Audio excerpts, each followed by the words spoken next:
चलिए, तो बेटा हमारा आज का टॉपिक है सेल चैप्टर का टॉपिक एंडोमेम्ब्रेन सिस्टम। ठीक है, स्टार्ट करेंगे टॉपिक को। एंडोमेम्ब्रेन सिस्टम के अंदर 4 ऑर्गेनल्स आ जाते हैं। ठीक है, कितने ऑर्गेनल्स आते हैं? 4। ठीक है, तो स्टार्ट करते हैं। सबसे पहले हम लिखेंगे एंडोमेम्ब्रेन सिस्टम। ठीक है बेटा, एंडोमेम्ब्रेन सिस्टम। देखिए, एंडोमेम्ब्रेन सिस्टम में सबसे पहला आ जाता है बेटा ईआर। ईआर मतलब एंडोप्लाज्मिक रेटिकुलम। ठीक है, क्या आ जाता है? Endoplasmic reticulum. सेकंड क्या है बेटा? सेकंड है गोल्जी एपेरेटस या गोल्जी बॉडी। ठीक है, गोल्जी बॉडी। गोल्जी बॉडी के बाद थर्ड आ जाता है हमारा लाइजोसोम। ठीक है, लाइजोसोम्स। लाइजोसोम्स के बाद आ जाता है 4th नंबर पर हमारा वैक्यूल्स। वैक्यूल्स। तो ये 4 ऑर्गेनल्स हैं जो कि एंडोमेम्ब्रेन सिस्टम का पार्ट है। अब एंडोमेम्ब्रेन सिस्टम को ऐसे एक अलग से क्यों पढ़ते हैं? एक्चुअल में एंडोमेम्ब्रेन सिस्टम के ये 4 ऑर्गेनल्स साथ में एसोसिएशन में काम करते हैं, मतलब ये मिलके काम कर रहे हैं। कैसे काम कर रहे हैं बेटा? ये सारे मिलके काम करते हैं। ठीक है, मिलकर ये सारा फंक्शन परफॉर्म करते हैं, इस वजह से हम इनको अलग से पढ़ते हैं। ठीक है, तो ये एंडोमेम्ब्रेन सिस्टम के सारे ऑर्गेनल्स हैं। ठीक है, अब देखिए सबसे पहला फर्स्ट ऑर्गेनल हमें पढ़ना है एंडोप्लाज्मिक रेटिकुलम। ठीक है, तो बेटा मैंने आपको बताया एंडोमेम्ब्रेन सिस्टम क्या है। ये वो सिस्टम है जिसमें ये 4 ऑर्गेनल्स आते हैं और ये सिंगल मेम्ब्रेन बाउंड होते हैं, यानी कि इसमें एक ओनली 1 मेम्ब्रेन प्रेजेंट होती है। ओके, ये जो 4 ऑर्गेनल्स हैं ये एसोसिएशन में काम करते हैं, चारों मिलजुल कर काम करते हैं। और एक स्पेशल बात होती है, न्यूक्लियस से इनका काफी ज्यादा कांटेक्ट रहता है, न्यूक्लियस से रिलेटेड रहते हैं ये। जैसे एंडोप्लाज्मिक रेटिकुलम जो है वो न्यूक्लियस की मेम्ब्रेन से ही बनता है। ठीक है, न्यूक्लियस की जो मेम्ब्रेन है वही आगे एक्सटेंड होकर के धीरे धीरे एंडोप्लाज्मिक रेटिकुलम का स्ट्रक्चर फॉर्म करती है। ठीक है, तो अभी हम सबसे पहले ईआर पढ़ रहे हैं। क्या पढ़ रहे हैं बेटा? ईआर यानी एंडोप्लाज्मिक रेटिकुलम। ठीक है, इसको आगे करें, कंटिन्यू। ठीक है, तो बेटा फर्स्ट हमारा ऑर्गेनल है ईआर, या इसको हम बोलते हैं बेटा एंडोप्लाज्मिक रेटिकुलम। Endoplasmic reticulum. ठीक है, एंडोप्लाज्मिक रेटिकुलम को थोड़ा सा समझेंगे। So what is endoplasmic reticulum? This is a cell organelle which is single membrane bound. ठीक है, इस पर सिंगल मेम्ब्रेन प्रेजेंट होती है। ठीक है, सिंगल मेम्ब्रेन होती है इसमें, सिंगल मेम्ब्रेन बाउंड। ठीक है, ये किससे फॉर्म होता है बेटा? न्यूक्लियस से। Nuclear membrane. ठीक है, न्यूक्लियस से ये फॉर्म होता है। ठीक है, न्यूक्लियस से फॉर्म होता है, तो ये चीज को याद रखनी है, फॉर्म फ्रॉम न्यूक्लियस। ठीक है, नेक्स्ट चीज क्या है बेटा? नेक्स्ट चीज देखेंगे एंडोप्लाज्मिक रेटिकुलम की। इसके बारे में अगर हम बात करते हैं बेटा, तो ये 2 टाइप्स का होता है। ठीक है, कितने टाइप्स का होता है? 2 टाइप्स। सबसे पहला होता है बेटा रफ एंडोप्लाज्मिक रेटिकुलम। ठीक है, रफ ईआर, रफ ईआर। ठीक है, और बेटा नेक्स्ट होता है स्मूथ ईआर।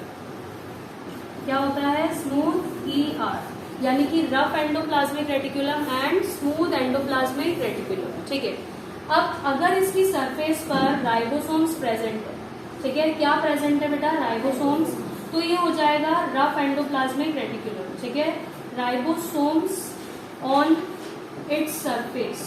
ठीक है, राइबोसोम होने के कारण इसकी सरफेस कैसी दिखती है बेटा? रफ दिखती है।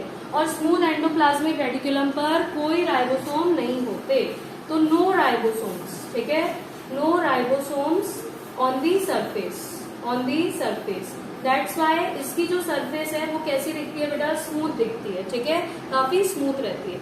अब एक डायग्राम से इसको समझते हैं। सबसे पहले सपोज दिस इज न्यूक्लियस। ठीक है, ये क्या है बेटा? न्यूक्लियस है, और ये न्यूक्लियस की मेम्ब्रेन है। ठीक है, ये न्यूक्लियस की मेम्ब्रेन है। ठीक है, आप जानते हैं न्यूक्लियर मेम्ब्रेन में पोर्स होते हैं। न्यूक्लियस के अंदर क्या होता है बेटा? न्यूक्लियोलस होता है, और साथ में मटेरियल होता है, जेनेटिक मटेरियल, जिसको हम क्या बोलते हैं? क्रोमेटिन। ठीक है, व्हाट वी कॉल क्रोमेटिन। ठीक है, तो ये न्यूक्लियस है। न्यूक्लियस की मेम्ब्रेन से ही निकलता है एंडोप्लाज्मिक रेटिकुलम। ठीक है, एंडोप्लाज्मिक रेटिकुलम इस तरह के कुछ फोल्ड्स होते हैं। ठीक है, ये फोल्ड लाइक स्ट्रक्चर होता है, इस तरह से ये फोल्ड्स बनते हैं। न्यूक्लियर मेम्ब्रेन से ही आगे ये फॉर्म होता है, ठीक है बेटा। तो ये फोल्ड्स फॉर्म होते हैं।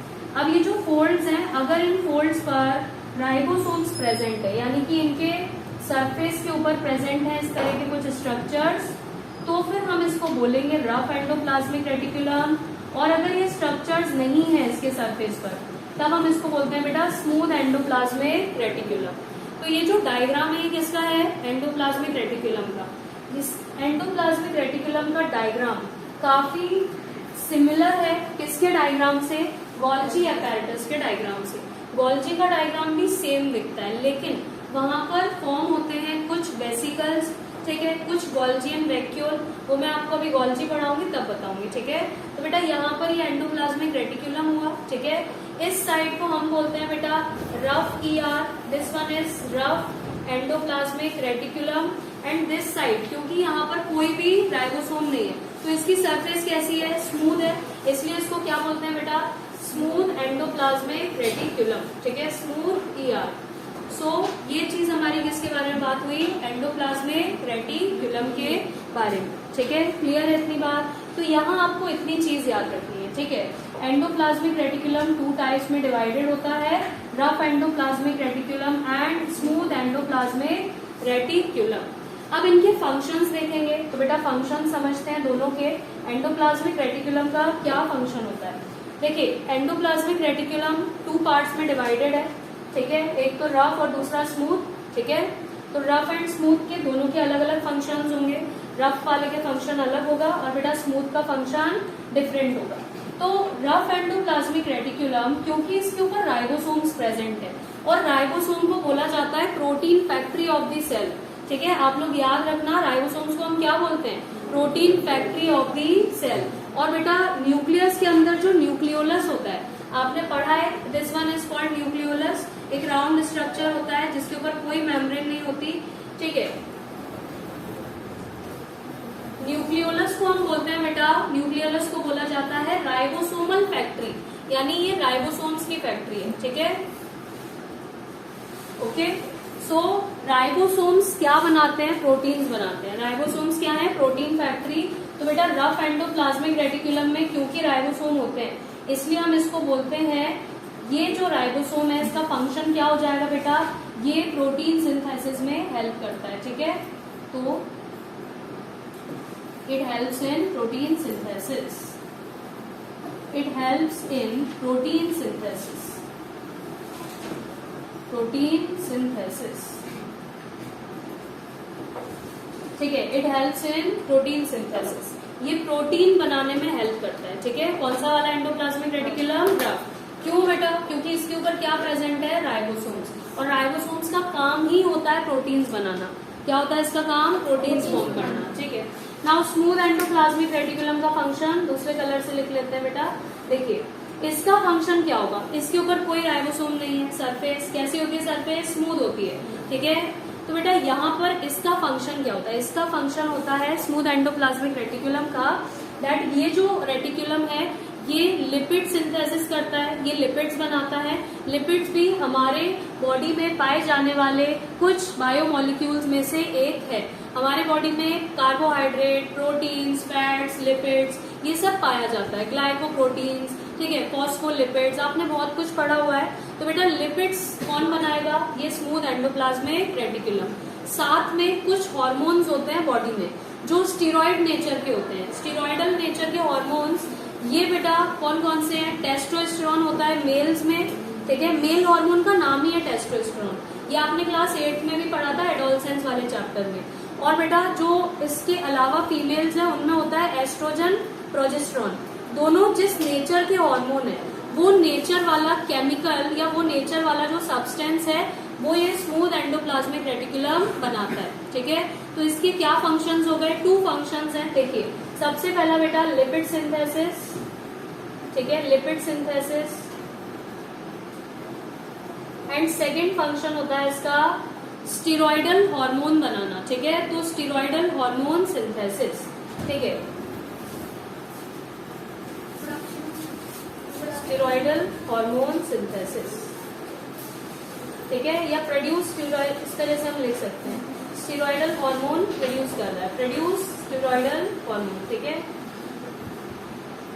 ओके, तो प्रोड्यूस स्टेरॉयडल हार्मोन्स, ठीक है, ये चीज को हमें याद रखना है। तो ये सारा किसके बारे में बात हुई बेटा, endoplasmic reticulum. Endoplasmic reticulum single membrane bound होता है, किसके पास होता है, फॉर्म फ्रॉम न्यूक्लियस, न्यूक्लियस से बनता है, एग्जैक्टली किससे बनता है बेटा, न्यूक्लियर मेम्ब्रेन से, किससे बनता है, न्यूक्लियर मेम्ब्रेन से बनता है, ठीक है, न्यूक्लियर मेम्ब्रेन।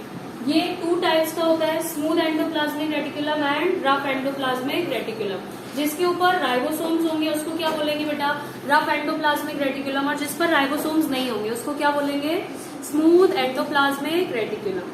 क्या इतनी चीज क्लियर है, ठीक है। प्रोटीन सिंथेसिस कौन करता है बेटा, ये वाला रफ, और लिपिड सिंथेसिस कौन करता है, स्मूथ, ठीक है। ये चीज को आपको याद रखना है, क्लियर है।